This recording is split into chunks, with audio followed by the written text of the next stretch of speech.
Hello, my friends. I've gotten a lot of comments about these plants back here. So I'm just going to take you on a nice, relaxing little tour of the house plants and maybe put some music on for you. So here's the house, and let me know if you have any questions or comments. What do you think? Is it too much? Sometimes I wonder if it's too much, but I just can't help myself. I love the energy of things that are growing. It saturates the atmosphere with a feeling of life and growth. I love it. So enjoy. All right, let us take a deep breath and welcome to the houseplant experience. Here you will see the mighty Mama Pothos. All the other Pothos I have came from this one. So, the Pothos likes to have something to strive towards. It likes to reach towards the light. So, if you want long, strong, healthy, vibrant vines, place it in a corner that is away from the light. If you place it directly in the window, it's not really going to want to grow away from the light source. So, that's the key. That's the secret, is you have to give it something to chase after. So place it opposite of a good light source. And here you see the vines, they grow and grow, and then you just prop them up onto the wall, or you put a little thumbtack in the wall and prop it up. And they orient their solar panels, the leaves, they all orient towards the light source. And here you see the Pothos. I have made a tripod of bamboo and just kind of wound it up that. Very little maintenance, actually.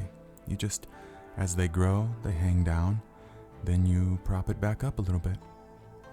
And it's very simple. The big Mama Pothos is about 2.5 years old, and it's got a 30-foot vine on it already.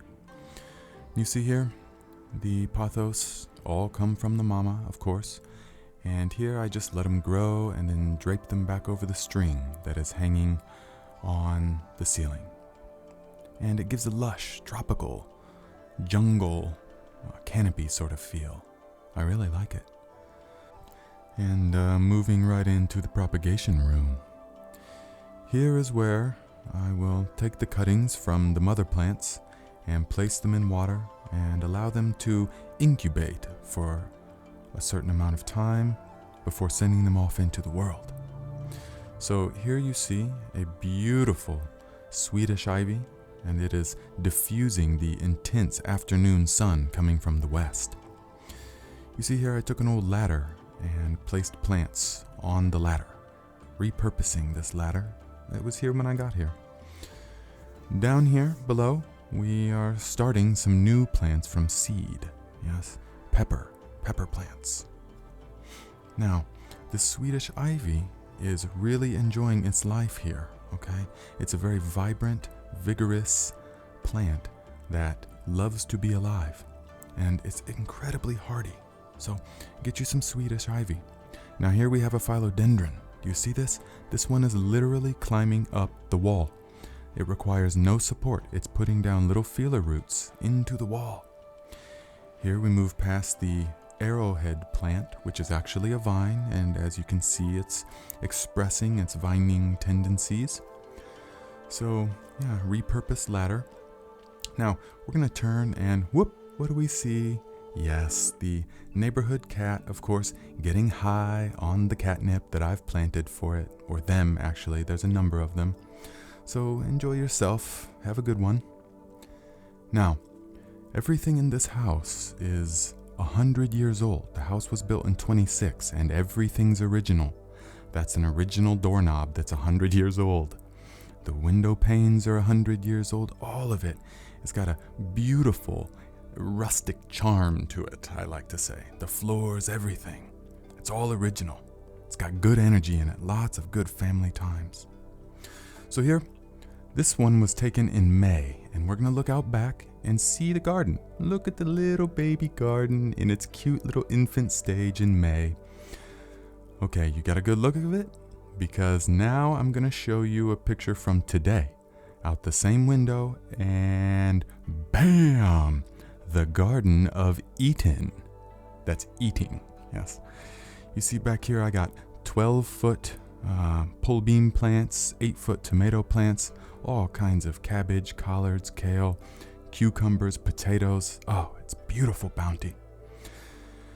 Now I'm going to move back inside and show you the Wall of Wonders. And I like to place pictures of some of the most beautiful moments of my life.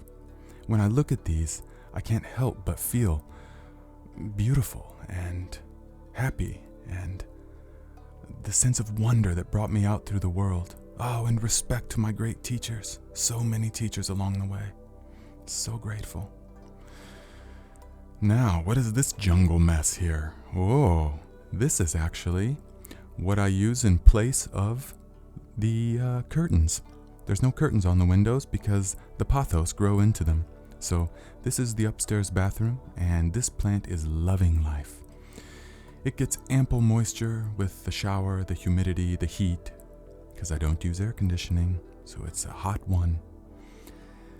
Now let us slide back down past the Wall of Wonders, and you can see here the patterns.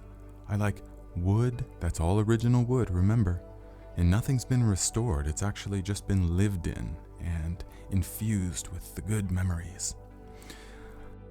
Now here we are a little bit later in the day, and it's time to slow things down a bit. Maybe have a cup of chamomile tea and read a nice book.